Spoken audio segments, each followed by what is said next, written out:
قرآن مجید جو ہے نا یہ ایک زندہ کتاب ہے. جس بندے نے قرآن مجید کو جس مقصد کے لیے پڑھانا ہے اس کو وہ چیز حاصل ہوئی ہے. یہ الگ بات ہے کہ ہم قرآن مجید کو وہ رسپیکٹ نہیں دیتے, وہ آنر نہیں دیتے کہ ہماری مشکلات ہیں, پریشانیاں ہیں, تو ہم واقعی کسی دن اسپیسیفکلی قرآن کو کھولیں اور واقعی اس نیت سے پڑھیں کہ میں اپنے مسائل کا حل تلاش کرنا چاہتا ہوں. میری بیماریاں ہوں, بہت سے مسائل ہوں, قرآن مجھے کیوں نہیں حل بتا سکتا. ایک پرسنل کنیکشن اللہ سے کیسے فیل ہو کہ مجھے لگے کہ میں نے یہاں سے بات کی ہے اور اللہ نے مجھے ڈائریکٹلی جواب دیے میری اس سچویشن کے بارے میں. صحابہ کو تو پتہ چل جاتا تھا نا کہ اللہ کے رسول بتاتے ہیں کہ تمہارے بارے میں اللہ نے یہ آیت نازل کی. ہم وہ کیسے فیل کریں؟ آپ قرآن پڑھ کے دیکھیں, قرآن پڑھ کے دیکھیں, قرآن پڑھ کے دیکھیں.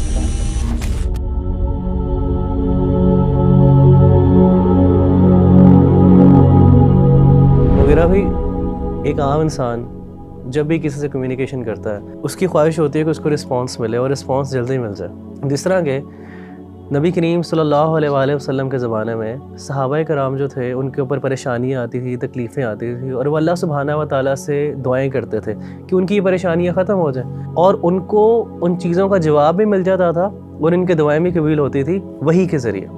لیکن آج کل کے دور میں جب ایک انسان پریشان ہے, پریشان حال ہے, مشکلات کے اندر ہے, اور وہ اس کی دعائیں بھی کرتا ہے, لیکن کبھی کبھی وہ اس چیز کی کمی فیل کرتا ہے, اس کے اندر ایک کمی کا احساس ہے کہ شاید میری دعا قبول نہیں ہو رہی. تو مغیرہ بھائی سوال یہ ہے کہ وہ جو احساس ہے کہ انسان کے اندر وہ احساس اور وہ ایک مطمئن ہو جائے اس چیز سے کہ اللہ نے میری دعا سن لی اور اللہ سبحانہ و تعالیٰ کی طرف سے اس کو احساس بھی آ گیا ہے کہ اس کی دعا قبول ہو گئی ہے, تو یہ احساس کیسے ایک انسان اپنے اندر پا سکتا ہے؟ دیکھیں ربیع اللہ بھائی, مجھے آپ کے سوال سے ایک واقعہ یاد آ گیا. میں یو اے ای میں تھا, تو ایک دن میں جمعے کی نماز پڑھنے گیا, تو نماز میں سنتیں ادا کرنے کے بعد میں نے قرآن مجید کو پکڑا اور بیٹھنے لگا, تو اچانک مجھے نا کچھ سسکیوں کی آواز آئی ایک طرف سے. تو میں نے بائیں طرف مڑ کے دیکھا تو اگلی صف میں بائیں طرف بالکل دیوار کے ساتھ ایک سیرین لڑکا وہ بیٹھا ہوا تھا, اس کے ہاتھ میں قرآن تھا اور وہ قرآن مجید کھول کے پڑھ رہا تھا, اور اس کی آنکھوں سے آنسو, یعنی وہ رو رہا تھا, اور ایسا رو رہا تھا کہ باقاعدہ اس کی سسکیوں کی آوازیں آ رہی تھیں.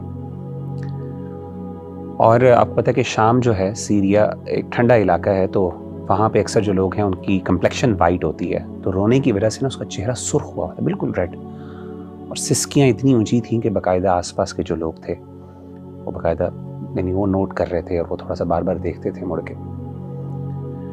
اچھا, جب میں نے اس بھائی کو دیکھا نا تو مجھے بڑی محبت فیل ہوئی اس سے, ایک ایمانی محبت اور ایک کیفیت تھی, اور میرا دل چاہا کہ میں اس سے اٹھوں اور اس کو جا کے گلے لگاؤں. لیکن اس وقت پھر میں رک گیا, اور اس وجہ سے رکا کہ یہ کچھ لمحات ایسے ہوتے ہیں جو انسان کے اپنے اللہ کے درمیان ہوتے ہیں, پرائیویٹ لمحات ہوتے ہیں, اور اس میں انسان کو کسی دوسرے کو نہیں چاہیے کہ وہ اس میں انٹروین کرے. تو میں رک گیا اور میں نے کہا کہ شاید چلیں, جیسا ہے ایسا ہی ہونے دیں. اور میں تھوڑا سا متاثر بھی ہوا, رشک بھی کیا کہ کس طریقے سے 7 سال لڑکا تھا, یعنی کوئی آپ سمجھیں کہ اس کی کوئی بہت زیادہ داڑھی بھی نہیں تھی, کوئی بہت زیادہ پریکٹسنگ آؤٹ فٹ یا لک بھی نہیں تھی اس کی. تو اس کے بعد جب میں نے یہ دیکھ لیا اور میں نے کہا چلے میں اپنی قرآن مجید کی تلاوت کرتا ہوں, تو جیسے ہی میں نے قرآن مجید کھولا تو عجیب بات اور بڑے حیران کن بات یہ ہے کہ جو سب سے پہلی آیت میری نظر کے سامنے آئی, حالانکہ میں نے رینڈملی کھولا, کوئی اسپیسیفکلی کسی, سب سے پہلے جو آیت میرے سامنے آئی, سبحان اللہ, میں حیران ہو گیا وہ پڑھ کے. وہ 7 چیپٹر کی پہلی آیت تھی, اور وہ آیت کیا تھی؟ وَإِذَا سَمِعُوا مَا أُنزِلَ إِلَى الرَّسُولِ تَرَىٰ أَعْيُنَهُمْ تَفِيضُ مِنَ الدَّمْعِ مِمَّا عَرَفُوا مِنَ الْحَقِّ, کہ جب وہ رسول پر نازل کردہ کلام کو سنتے ہیں تو اے نبی صلی اللہ علیہ وسلم آپ دیکھتے ہیں کہ ان کی آنکھیں بہہ پڑی, وہ رو رہے ہیں. یعنی قرآن سننے سے ان کے دل ڈر جاتے ہیں, نرم ہوتے ہیں, اور ان کی آنکھوں سے آنسو بہہ پڑتے ہیں. کس وجہ سے؟ مما عرفوا من الحق, کہ جو حق انہوں نے اپنے رب کی طرف سے جو اللہ نے بھیجا اس کو پہچان لیا. سبحان اللہ, یعنی یہ وہ ایسی کیفیت تھی کہ آن دا اسپاٹ مجھے جیسے لگا کہ اللہ تعالیٰ نے یہ آیت جو ہے, میں نے یعنی یہ اٹ واز ناٹ اے کو انسیڈنس.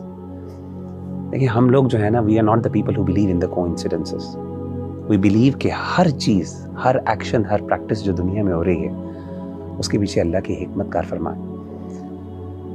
تو میرا دل چاہا کہ میں اس کے ساتھ یہ آیت شیئر کروں, اور میں کہوں کہ مجھے یہ آیت میں نے سنی ہے, اور مجھے ایک قسم کا اللہ نے, کیونکہ میں I was thinking about that person نا, کہ یار کیوں رو رہا ہے, اور پتہ نہیں کیا فیلنگز ہیں، اس کے جذبات ہیں.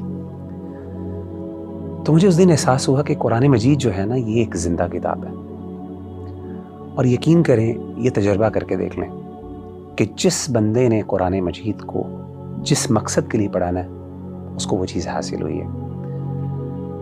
یہ الگ بات ہے کہ ہم قرآن مجید کو وہ رسپیکٹ نہیں دیتے، وہ آنر نہیں دیتے کہ ہماری مشکلات ہیں، پریشانیاں، تو ہم واقعی کسی دن اسپیسیفکلی قرآن کو کھولیں اور اس کو پڑھیں، اور واقعی اس نیت سے پڑھیں کہ میں اپنے مسائل کا حل تلاش کرنا چاہتا ہوں. یعنی میرا دل بے قرار ہے، میرا دل جو ہے وہ وحشت ہے، اس میں مجھے اطمینان کی ضرورت ہے. یہ کیسے ہو سکتا ہے میں قرآن پڑھوں اور مجھے یہ آیت نظر نہ آئے، الا بذکر اللہ تطمئن القلوب. میری بیماریاں ہوں، بہت سے مسائل ہوں، قرآن مجھے کیوں نہیں حل بتا سکتا؟ زندہ کتاب ہے. اور میں آپ کو بتاؤں کہ جن لوگوں نے یہ تجربات کیے ہیں نا، قرآن سے پرسنل، دیکھیں آپ کا سوال بھی یہی ہے نا کہ جنرل تو دین سے ہمیں جوابات مل جاتے ہیں، لیکن ایک پرسنل کنیکشن اللہ سے کیسے فیل ہو، کنیکشن جو فیل ہو کہ مجھے لگے کہ میں نے یہاں سے بات کی ہے اور اللہ نے مجھے ڈائریکٹلی جواب دیے میری اس سچویشن کے بارے میں. صحابہ کو تو پتہ چل جاتا تھا نا کہ اللہ کے رسول بتاتے ہیں کہ تمہارے بارے میں اللہ نے یہ آیت نازل کی ہے. ہم وہ کیسے فیل کریں؟ آپ قرآن پڑھ کے دیکھیں، قرآن آپ سے بات کرے گا، آپ کو لگے گا کہ میرا رب مجھے جواب دے رہا ہے. اور میں آپ کو بتاؤں کہ میں نے دیکھا کہ جتنے بھی ہمارے اسلاف ہیں جب اپنی مشکلات میں پڑے اور انہوں نے جب قرآن مجید کی طرف رخ کیا تو انہوں نے اپنی فیلنگز شیئر کی. میں آپ کو 2 مثالیں دیتا ہوں. ایک مثال ہے امام ابن تیمیہ رحمہ اللہ کی. جب وہ اپنے آخری دور میں تھے، جیل میں بھیج دیا گیا ان کو، تو کہتے ہیں کہ میں نے پھر، میرے پاس اور کچھ نہیں تھا، تو میں نے قرآن مجید کی طرف جو ہے وہ رجوع کیا اور میں نے قرآن مجید کو پڑھنا شروع کیا. کہتے ہیں جیسے جیسے میں قرآن مجید پڑھتا جا رہا، مجھے، حالانکہ وہ امام ہے جس نے اپنی پوری زندگی اسلام پہ لگا دی، پوری زندگی اسلام کی خدمت اتنی کی کہ اس کو شیخ الاسلام کا ٹائٹل ملا. تاریخ میں بہت کم لوگ ایسے ہیں جن کو علماء نے شیخ الاسلام کہا ہو، اپنے دور کے لوگ اور بعد کے بڑے بڑے علماء نے شیخ الاسلام کہا ہو، اس میں امام ابن تیمیہ. تو ابن تیمیہ کہتے ہیں کہ مجھے ندامت، ندمت، واللہ یہ ان کے الفاظ ہیں کہ مجھے ندامت ہوئی کہ میں نے اپنی زندگی کا ایک بہت بڑا حصہ جو ہے وہ ضائع کر دیا اور میں قرآن مجید نہیں پڑھ سکا. اسی طریقے سے شیخ ابو اسحاق الحوینی بہت بڑے عالم دین ہیں، اس ٹائم محدث ہیں. میں سمجھتا ہوں عرب دنیا کے بڑے ترین، اگر آپ مجھے کہیں گے نا کہ بڑے عالم دین حدیث کے کوئی ہیں، تو میں ابو اسحاق الحوینی کو میں ریکمینڈ کروں گا. اور بھی بڑے علماء ہیں ڈیفینیٹلی.